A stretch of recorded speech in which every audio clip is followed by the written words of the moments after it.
Estados Unidos puede presionar a cualquier país del mundo con sanciones, aranceles y amenazas militares. Pero hay un país que acaba de encontrar la forma de poner de rodillas a Washington sin disparar un solo tiro. Y lo más extraordinario es que lo está haciendo con un simple pedazo de papel llamado visa. En los próximos 90 días, lo que México está preparando podría cambiar el balance de poder en Norteamérica para siempre.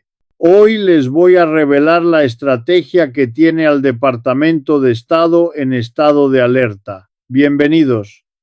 Soy Piers Morgan y lo que voy a contarles esta noche no lo van a escuchar en ningún otro lugar. Durante las últimas semanas he estado analizando una serie de movimientos diplomáticos que México ha realizado de manera silenciosa pero devastadoramente efectiva. Washington está desconcertado, y con razón. Déjenme empezar por algo que la mayoría de estadounidenses no comprenden. Estados Unidos depende de México mucho más de lo que México depende de Estados Unidos. Sé que esto suena contraintuitivo. Durante décadas nos han vendido la idea de que México es el vecino pobre que necesita desesperadamente la ayuda del gigante del norte. Pero los números cuentan una historia completamente diferente. Estamos hablando de 800,000 millones de dólares en comercio bilateral cada año. México es hoy el principal socio comercial de Estados Unidos. Superó a China, superó a Canadá. Cada día, más de 1 millón de personas cruzan legalmente la frontera entre ambos países.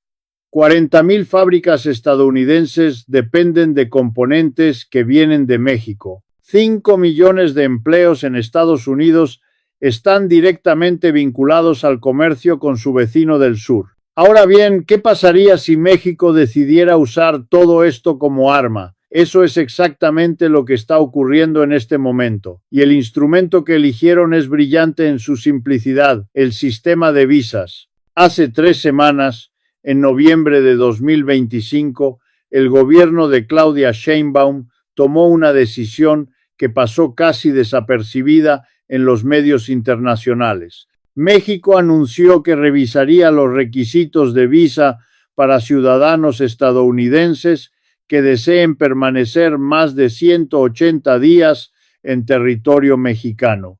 Parece algo menor. No lo es. Les voy a explicar por qué esto es tan significativo.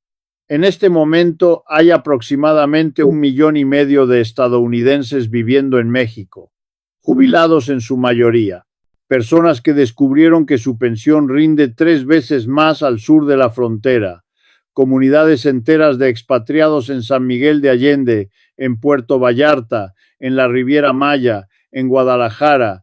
Muchos de ellos han estado viviendo en una zona gris legal, renovando sus permisos de turista cada 6 meses sin nunca obtener una residencia formal. El nuevo sistema que México está implementando obligará a todos estos estadounidenses a regularizar su situación. Tendrán que demostrar ingresos, pagar impuestos, someterse a verificaciones de antecedentes. Y aquí viene lo interesante. México está aplicando exactamente los mismos criterios que Estados Unidos aplica a los mexicanos que quieren vivir en territorio estadounidense. Ni más ni menos. Cuando pregunté a un funcionario de la Secretaría de Relaciones Exteriores sobre esta medida, me dijo algo que me dejó pensando durante días. Me dijo: simplemente estamos aplicando el principio de reciprocidad. Si Estados Unidos considera que es razonable exigir estos requisitos a los mexicanos, entonces debe ser igualmente razonable que México los exija a los estadounidenses. Es un argumento imposible de rebatir, y Washington lo sabe, pero esto es solo la punta del iceberg. Lo que descubrí en mi investigación es que el sistema de visas es parte de una estrategia mucho más amplia. Una estrategia que México ha estado desarrollando silenciosamente durante los últimos años, preparándose para exactamente este momento. Déjenme darles contexto histórico, porque sin entender el pasado es imposible comprender lo que está sucediendo ahora. En 1848, Estados Unidos se quedó con 2.400.000 kilómetros cuadrados de territorio mexicano, más de la mitad de lo que era México en ese entonces. California, Texas, Arizona, Nuevo México, Nevada, Utah, la mayor parte de Colorado, partes de Wyoming, Kansas y Oklahoma. 10 estados actuales de la Unión Americana eran territorio mexicano. El Tratado de Guadalupe Hidalgo, firmado el 2 de febrero de 1848, formalizó este despojo. Estados Unidos pagó 15 millones de dólares, una burla, el valor actual de ese territorio, considerando sus recursos naturales, su producción agrícola, su desarrollo tecnológico, se estima entre 30 y 50 billones de dólares. California sola tiene un Producto Interno Bruto mayor que el de la mayoría de los países del mundo. Durante 177 años, Washington ha actuado como si ese capítulo estuviera cerrado, como si México simplemente tuviera que aceptar esa realidad histórica y seguir adelante, pero lo que estoy viendo ahora me indica que México nunca olvidó y finalmente encontró la forma de cobrar esa deuda de una manera que Estados Unidos no puede ignorar. La estrategia es elegante en su diseño. México no está pidiendo que le devuelvan California. Eso sería absurdo y nadie lo tomaría en serio. Lo que México está haciendo es mucho más sutil y mucho más efectivo. Está utilizando cada una de las herramientas a su disposición para crear una relación de interdependencia donde antes había subordinación. Voy a darles un ejemplo concreto. En octubre de 2025, el gobierno mexicano renegoció los términos del acuerdo de agua del río Colorado. Este río nace en las montañas rocosas de Estados Unidos y fluye hacia el sur, proporcionando agua a 7 estados estadounidenses y a 2 estados mexicanos. Durante décadas, México recibió solo una fracción del agua que le correspondía según tratados internacionales. Estados Unidos simplemente tomaba lo que quería y dejaba las sobras para su vecino. La nueva negociación cambió eso. México amenazó con llevar el caso a tribunales internacionales y, más importante aún, con revisar los acuerdos de cooperación en materia de seguridad fronteriza. Washington cedió. Por primera vez en la historia, México está recibiendo su cuota completa de agua del río Colorado, y esto tiene implicaciones enormes para la agricultura del suroeste estadounidense, que ya enfrenta una crisis de escasez hídrica. Pero volvamos al tema de las visas, porque aquí es donde la presión se vuelve verdaderamente intensa. Lo que el Departamento de Estado no quiere que ustedes sepan es que México tiene una carta que nadie esperaba. Una carta que podría paralizar sectores enteros de la economía estadounidense. Cada año, aproximadamente 200.000 trabajadores agrícolas mexicanos cruzan la frontera con visas temporales para cosechar frutas y verduras en California, Florida, Texas y otros estados. Sin estos trabajadores, la agricultura estadounidense colapsa. No es una exageración. No hay suficientes estadounidenses dispuestos a hacer ese trabajo, y los que hay no tienen la experiencia ni la eficiencia de los trabajadores mexicanos que llevan generaciones perfeccionando estas técnicas. En noviembre de 2025, el gobierno de Sheinbaum sugirió que podría revisar el programa de visas agrícolas si Estados Unidos continuaba con sus amenazas arancelarias. No fue una amenaza explícita, fue una sugerencia. Un recordatorio amable de que la dependencia funciona en ambas direcciones. La reacción en Washington fue inmediata. Senadores de estados agrícolas, tanto republicanos como demócratas, enviaron cartas urgentes a la Casa Blanca, pidiendo que se moderara el tono hacia México. Los lobbies agrícolas que normalmente apoyan políticas duras contra la inmigración de repente descubrieron que necesitaban a esos mismos inmigrantes para sobrevivir. Esto es lo que yo llamo el despertar de la reciprocidad. Durante demasiado tiempo Estados Unidos ha tratado la relación con México como si fuera unilateral, como si pudiera imponer condiciones sin consecuencias. Esa era terminó. Ahora déjenme contarles algo que descubrí en mis conversaciones con analistas de seguridad nacional, algo que me sorprendió incluso a mí. El Pentágono ha estado realizando simulaciones sobre posibles escenarios de conflicto con México. No estoy hablando de una invasión militar convencional, estoy hablando de lo que ellos llaman guerra híbrida o conflicto de baja intensidad. Los resultados de esas simulaciones son devastadores para Estados Unidos. En cada escenario, sin excepción, Estados Unidos pierde más de lo que gana y la razón es geográfica. México comparte más de 3.000 kilómetros de frontera con Estados Unidos, una frontera que es imposible de sellar completamente, una frontera que atraviesa desiertos, montañas, ríos y ciudades que funcionan como organismos binacionales. Un general retirado del Comando Norte me explicó el problema de esta manera. Me dijo: podemos invadir cualquier país del mundo y ganar la guerra convencional en semanas, pero México no es cualquier país. México es nuestro vecino. Está literalmente pegado a nosotros. Cualquier conflicto con México se convertiría en nuestro problema interno de manera inmediata. Tendríamos 40 millones de mexicoamericanos cuyas lealtades se verían divididas. Tendríamos cadenas de suministro destruidas.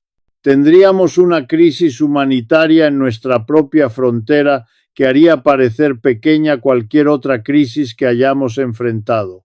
Esas palabras me quedaron grabadas, porque revelan una verdad incómoda que pocos en Washington quieren admitir. Estados Unidos es militarmente todopoderoso, pero geopolíticamente vulnerable cuando se trata de su vecino del sur. Y Claudia Sheinbaum lo sabe. Déjenme hablarles de ella, porque entender a esta mujer es clave para entender lo que está sucediendo. Sheinbaum no es una política improvisada, es doctora en ingeniería energética. Fue parte del panel intergubernamental sobre cambio climático que ganó el Premio Nobel de la Paz en 2007. Gobernó la Ciudad de México, una de las urbes más complejas del planeta, con más habitantes que muchos países europeos. Cuando asumió la presidencia de México en octubre de 2024, muchos en Washington la subestimaron. Pensaron que sería una continuación débil de López Obrador, que podrían presionarla con las mismas tácticas de siempre. Se equivocaron gravemente. Lo que Sheinbaum ha demostrado en su primer año de gobierno es una comprensión sofisticada del poder. Entiende que el poder no es solo militar, el poder es económico, el poder es demográfico. El poder es la capacidad de crear consecuencias que tu adversario no puede ignorar. En enero de 2025, cuando Trump comenzó su segundo mandato y renovó sus amenazas de aranceles del 25% contra productos mexicanos, Sheinbaum no reaccionó con pánico como muchos esperaban. En lugar de eso, convocó a una reunión de emergencia con los principales empresarios mexicanos y les presentó un plan. Ese plan, que ahora conocemos parcialmente gracias a filtraciones a la prensa mexicana, incluía 3 pilares. Primero, diversificación comercial acelerada. México incrementaría dramáticamente su comercio con Europa, Asia y América del Sur para reducir su dependencia de Estados Unidos. Segundo, reciprocidad estricta. Cualquier medida que Estados Unidos tomara contra México sería respondida con una medida equivalente. Tercer pilar, y este es el más interesante, lo que ella llamó diplomacia de interdependencia. Usar cada punto de conexión entre ambos países como una herramienta de negociación. El sistema de visas es parte de este tercer pilar y está funcionando. Hace 2 semanas, el embajador estadounidense en México solicitó una reunión urgente con la canciller mexicana. Según mis fuentes, el tono de esa reunión fue muy diferente al que Washington suele usar con países latinoamericanos. No hubo amenazas, no hubo ultimátums, hubo algo que rara vez se ve en la diplomacia estadounidense hacia la región. Había respeto. Les voy a contar lo que un funcionario del Departamento de Estado me confesó bajo condición de anonimato. Me dijo: nos dimos cuenta de que no tenemos las cartas que pensábamos tener. Cada amenaza que hacemos tiene una respuesta. Cada presión que ejercemos se revierte. Es como boxear con tu propia sombra. Esta analogía me pareció particularmente acertada, porque eso es exactamente lo que está sucediendo. Estados Unidos está descubriendo que no puede presionar a México sin presionarse a sí mismo. Las economías están tan entrelazadas, las sociedades tan conectadas, que cualquier golpe a México es simultáneamente un golpe a Estados Unidos. Permítanme darles otro ejemplo que ilustra perfectamente esta dinámica: la industria automotriz. Estados Unidos importa aproximadamente 100.000 millones de dólares en automóviles y autopartes de México cada año. Pero aquí está el detalle que pocos comprenden: muchas de esas autopartes cruzan la frontera múltiples veces durante el proceso de manufactura.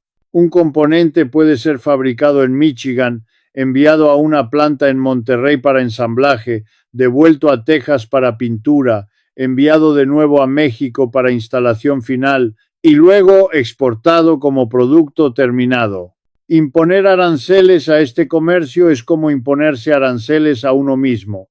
Cada vez que ese componente cruza la frontera, el arancel se aplica.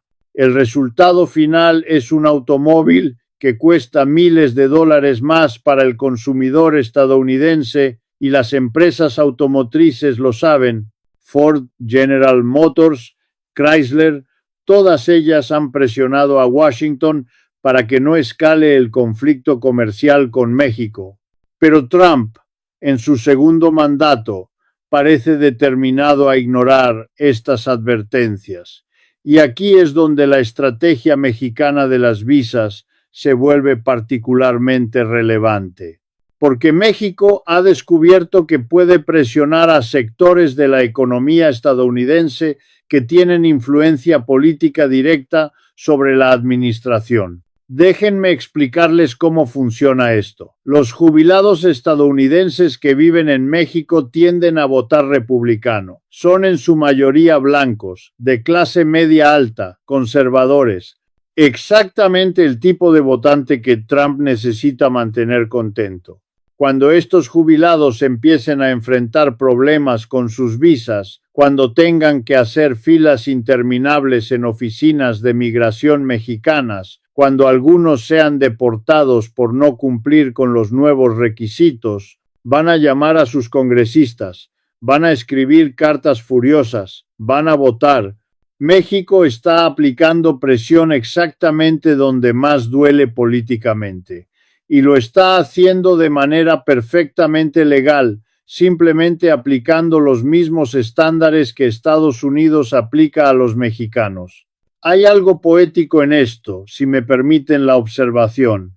Durante décadas, mexicanos que querían vivir en Estados Unidos han tenido que enfrentar un sistema de inmigración hostil, burocrático, diseñado para rechazar más que para aceptar, familias separadas por años, sueños destruidos por formularios perdidos, vidas enteras en limbo esperando una decisión que nunca llega. Ahora, por primera vez, estadounidenses están experimentando una fracción de esa frustración y no les gusta nada.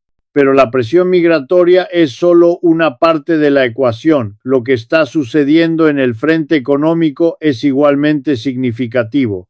En septiembre de 2025, México anunció que estaba en conversaciones avanzadas con China para expandir dramáticamente el comercio bilateral.